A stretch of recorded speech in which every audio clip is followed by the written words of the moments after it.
Welcome to Diplomacy Today, a podcast series by the Ministry of Foreign Affairs. In this podcast series, we invite former diplomats, academia, opinion makers, and discuss with them Pakistan's foreign policies, the priorities of Pakistan and Pakistan's relations with countries around the world, and the important role that Pakistani diplomats play around the world. I'm your host, Mumtaz Zahra Baloch, spokesperson, Ministry of Foreign Affairs. And today's podcast will focus on Pakistan's relations with the European Union. And today I have a very special guest to discuss Pakistan's relations with the European Union, Ambassador Naghmana Hashmi. Ambassador Hashmi, welcome to Diplomacy Today. Thank you very much for inviting me. Delighted to be here. Ambassador Hashmi, you were at the center of discussions between Pakistan and the European Union with regards to several frameworks of cooperation. And you also saw the onset of GSP Plus between Pakistan and the European Union. Can you share with us the framework of cooperation between Pakistan and the European Union, and what are our common objectives and priorities in this relationship? If you look at from the economic angle, then EU is our largest trading partner.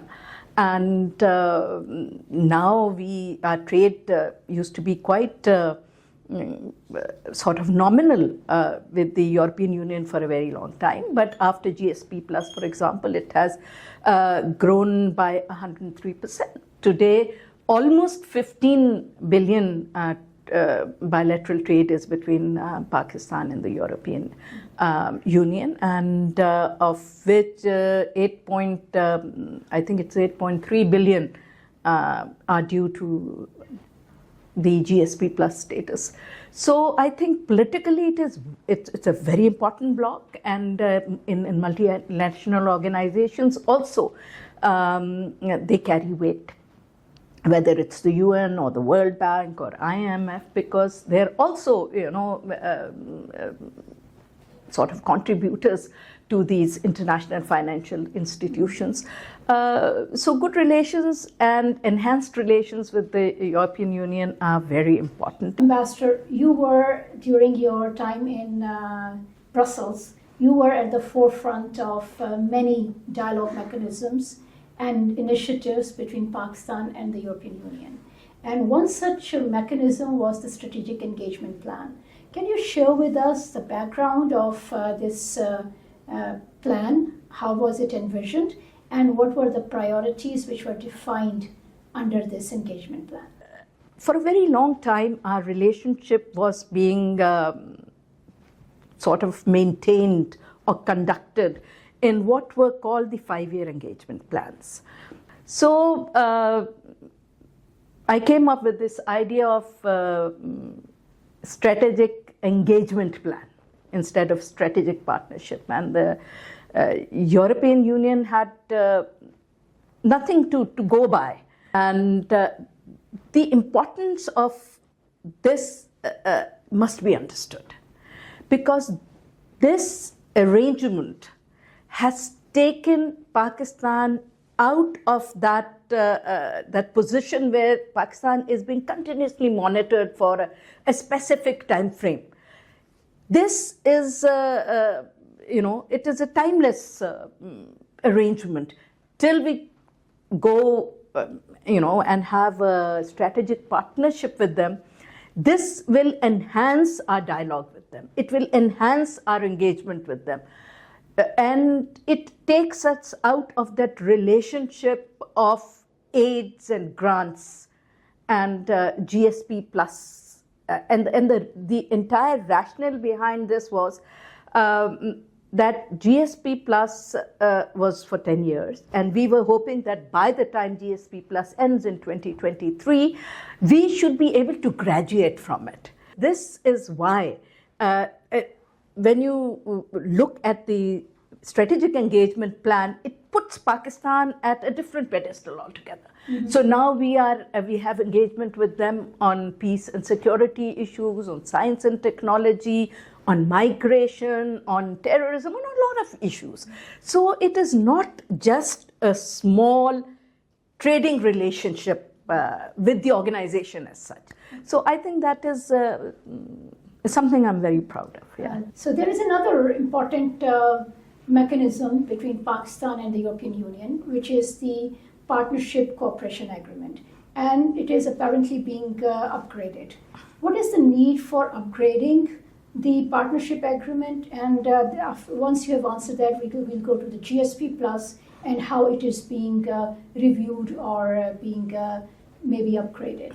Because if you remember, we signed the third generation agreement, so EU is now going into the fourth generation agreement. So there is a review of all the mechanisms, that they have signed with various countries, and I think it's a very, very good initiative because it just indicates the importance of Pakistan for the European Union and its desire to have a more comprehensive and a more stable and sort of long-term relationship on important strategic, political and economic issues that we face together, both in the region and in the world. So I think it's a very good initiative, and if negotiated properly, which I'm sure it will bring many benefits to Pakistan. Now to GSP Plus. When GSP Plus was signed and Pakistan became a signatory to the GSP Plus, there were a number of agreements that Pakistan was supposed to adhere to. These were in the domain of human rights, labor standards, climate change. And there are some critics about that who question and state that perhaps Pakistan sacrificed its sovereignty for review by foreign powers about Pakistan's domestic affairs. Do you think this is a fair criticism? I think it's a very misunderstood objection. Because to begin with, you don't sign up to GSP Plus. It is something that you apply for. It is a special scheme which has been drawn up by the EU for countries that have very weak economic stability and who cannot survive if these tariff sort of concessions are not given to them. And for that, you had to canvass very, very sort of forcefully all over Europe and all the European, in all the capitals of EU, to ensure that they agree to grant us this status. Now, as I said, you have to qualify actually negatively in order to get this concession. So if you look at our economic and political and other issues at the time when we got GSP Plus, then things were very bleak. And half of our industry was not really functioning because of terrorism and because of energy crisis and that.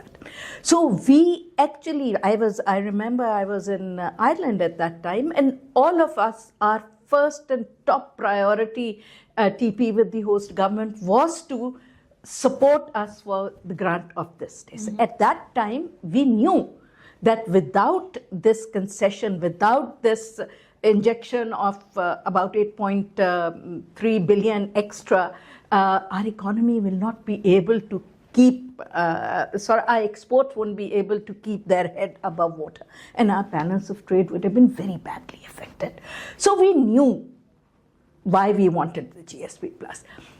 Secondly, what people don't understand that these conditionalities are not EU conditionalities. These are all that GSP plus conditionalities say is that the country to which GSP plus is being granted should be signatory to these 27 international conventions, and not only be signatory to these conventions, but also to ratify them. Now, these are UN conventions, and you have worked in the UN. Pakistan has voluntarily signed these agreements. And in our own national interest. In our own national interest. So all EU is saying that under these agreements, different agreements have different time frames. In some agreements you are required to report annually, some biannually, some in 5 years' time, depends. So all they do is look at the reports which are submitted by Pakistan to the international, to the secretariats of these international conventions, to the UN, and see how much progress you have made on that. So every 2 years, if you are able to show in your own interest progress on them, you keep sort of qualifying for for another 2 years and another 2 years. Now, when I left, it was I had done 3 reviews there. That was the last 6th year review was done while I was still there. So these are things. So we knew what we were getting into, and we spent millions trying to, convince all the countries in the EU to vote for us. So we knew exactly what we were getting into. And the European Union is now considering a revision of the GSP Plus scheme. And it is likely that the new scheme that would come in force would require additional conditionalities from countries like Pakistan. Do you think we will be able to move forward with the GSP Plus, or we could see a break in this collaboration between Pakistan and the European Union in terms of GSP Plus? I think it's important to understand these are agreements we have willingly signed, and we have made commitments to the international community at the UN that we are going to sort of implement them in our country. So if we are not doing it ourselves, let it be under the pressure of GSP Plus, because it's for your own country. It's basically for your own good. But at the same time, there are European standards and European agreements which are not international or UN sponsored human rights instruments. There is a debate with respect to that, and whether the European standards, which do not match with the international standards, for example on death penalty, would that also be on the table in negotiations and discussions? Death penalty is not a part of the GSP Plus, so we don't need to worry about that at all. Okay, that's very interesting, and thanks for clarifying all these misperceptions which are out there.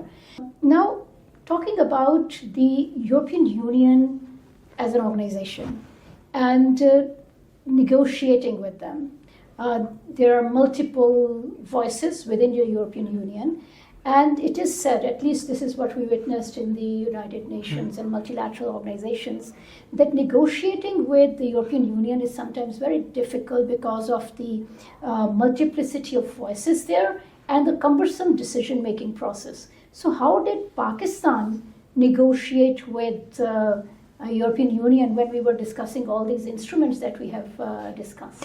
It is very difficult. It's probably the most complicated rules and regulation systems in the world that the EU follows. 28 languages, this, that, and the other, and they all have to agree before anything can be done. So it is very difficult. But since the Lisbon Treaty, which was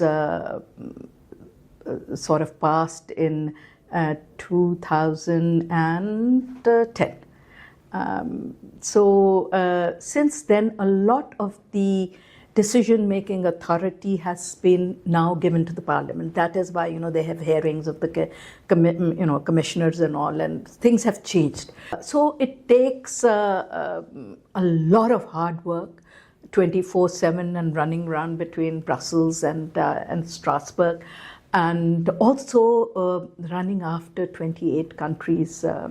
I include UK in that too, to convince them to vote for us. Mm-hmm. And then, as I said, it's a very complicated system. It's not only the national governments that have an influence on decision making.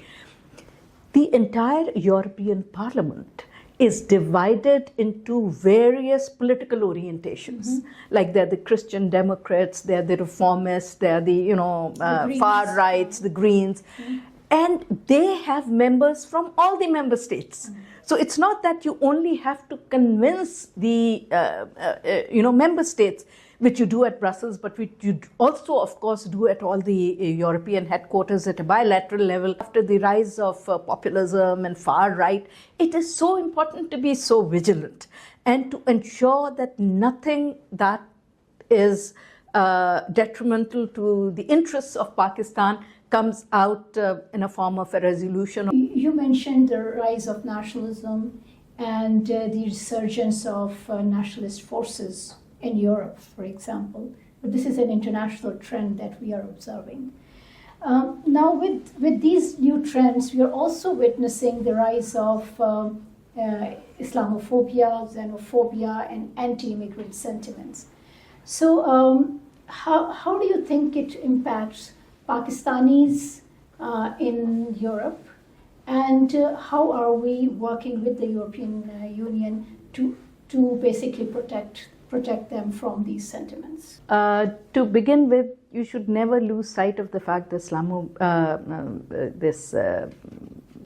populism and far right movements actually originated from Europe. They originated from France. And now it has sort of spread all over.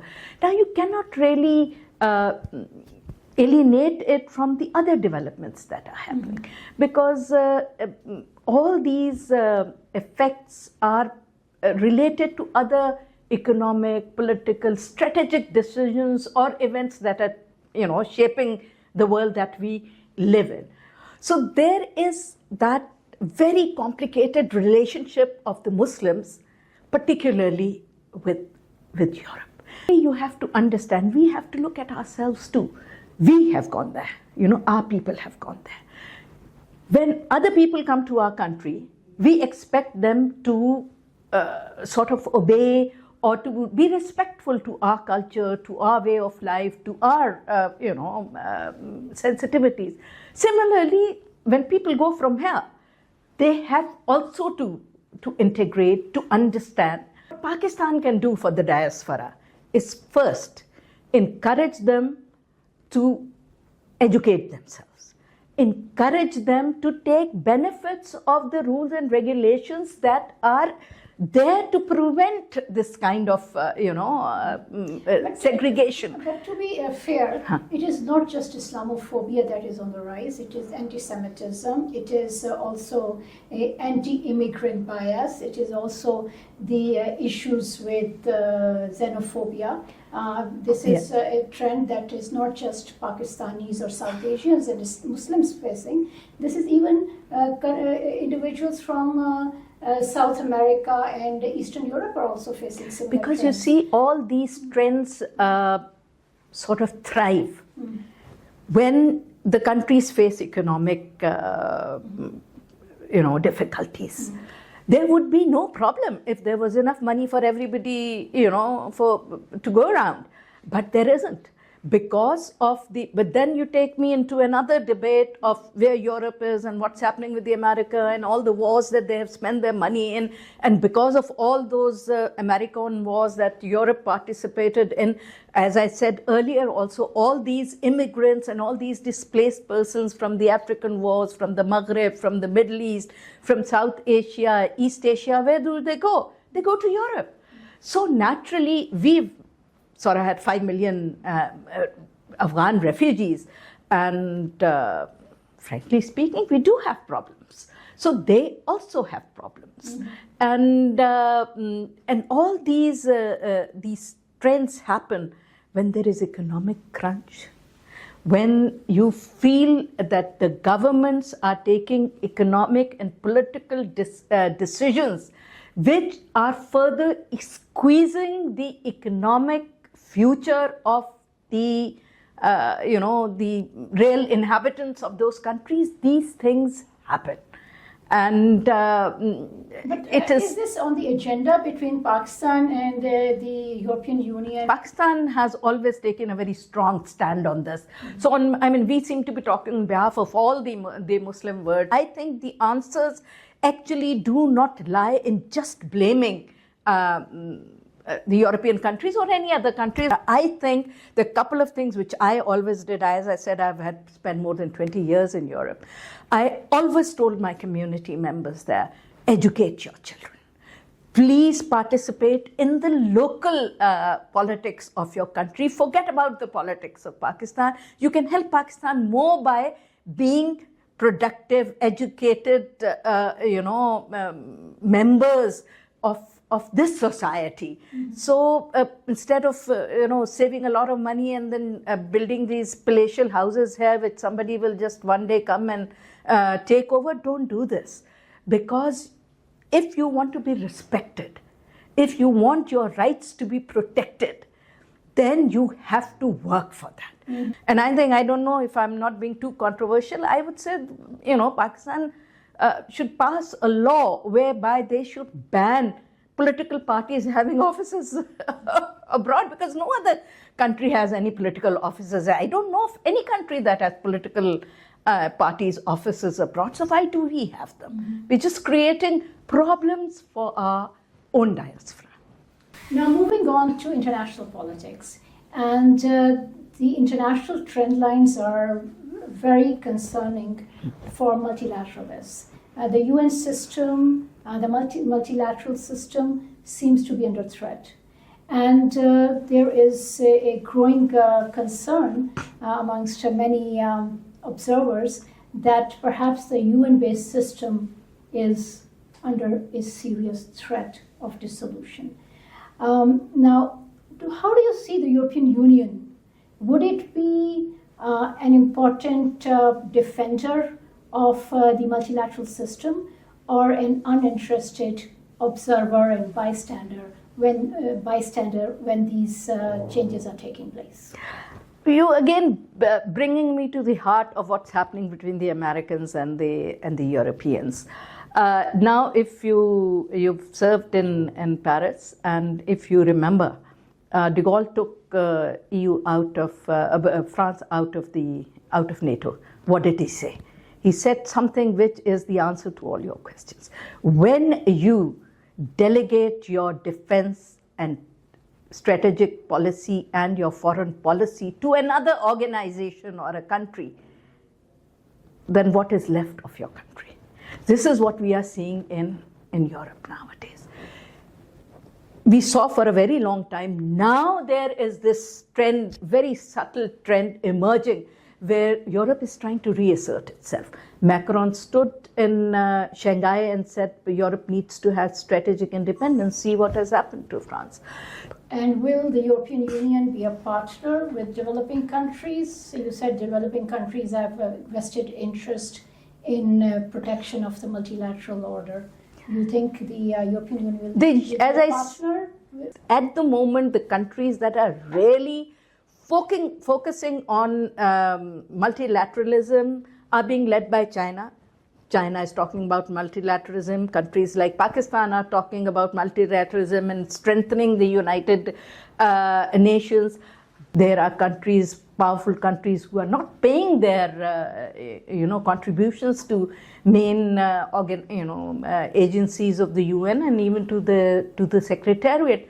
So how will it move forward? So unless there's a serious, as I said, and it will require a stroke of magic to bring everybody on the same page and same table to have a comprehensive reform of the United Nations. Ambassador, I would like to discuss with you the European Union as an economic bloc. And like other economic blocs, not just the European Union, it is very positive economic engagement between countries of that bloc. But for countries which are outside that bloc, it is always difficult to enter into these markets. How do you see the European Union as an economic bloc? Is it a protectionist bloc, or is it an open organization which is open to trading with developing countries on an equitable and fair manner? There's nothing fair and judicial in politics and in economics at the international level. So let's just leave the morality and fairness and justice out of it. Because you see, like we were talking about the GSP Plus, this is basically to help the countries that are lagging behind in economic development. But even that has been weaponized because it's sort of linked to conditionalities and this, that, and the other. Similarly, all these issues about these origin certificates and ensuring that there's no child labor involved in it and there's no human rights violations and that they are green. Now we know that a lot of the developing countries do not have the technology or the wherewithal to ensure that the products they are producing are environmentally friendly. Even the developed countries can't give that guarantee 100% that they have not harmed the environment in any way. So of course these are what you would say not aggressive impediments, but these are impediments. These are tools, modern tools for discouraging massive exports. So if you ask me whether it's a protectionist bloc, no, it's not a protectionist bloc. But the modern tools of protectionism have become so sophisticated now that unless you meet those standards, these are sort of soft impediments in the form of meeting the standards and ensuring human rights. Now climate change. Pakistan and the European Union have climate change as an important agenda item. Yet, in international negotiations on climate change, we find ourselves on opposite sides. How do you see the commitment of Europe towards climate financing, an area where developing countries have been asking for much more commitment from developed countries? Your answer came in COP29, 7 and something billion, which everybody said was peanuts and doesn't meet the requirements of, But then again, if you want to put money in climate change and all, where will the funds come from? When there's so much war and destruction and so much money going into that, you are destroying the environment more by wars and the bombs that, you rain on the other countries than... So it's a political issue, and it is going to continue to be a political issue. In fact, one of the biggest questions in the debate at the recently concluded COP29 was that the developed countries are refusing to take responsibility of the damage that they have caused to the environment. It's not the developing countries that have, what damage do we create for the environment? So, but it's the same thing as same mindset as colonialism. When it came to your development, everything was kosher. When it comes to the development of other countries, then they say two wrongs don't make a right. Ambassador, my last question. European Union is a success story for regional cooperation. What are the lessons that we in South Asia can take from the European Union and enhance cooperation within South Asia and Central Asia? That's a very tricky question, actually. If you ask me very frankly, none. Because Europe is a very different ballgame. It is a post World War II Europe, which is very united sort of. Yes, they are very developed countries like the Nordics and the Western Europe, which is sort of developed, and then there is Eastern Southern Europe, which is still developing. So they have this three-tier Europe within themselves, but there's not that kind of animosity in the EU bloc as such. It has taken them over 50 years to come to this level where all their rules, regulations, and currency is harmonized. It hasn't happened, overnight. And when you compare it with South Asia, we have territorial issues. We imagine an organization in South Asia where we would give our defense and foreign policy sort of options to India. No. So, unless the core political issues are resolved, and unless there is that kind of an political environment like there is in the EU region, where every country is a member as on the basis of sovereign equality.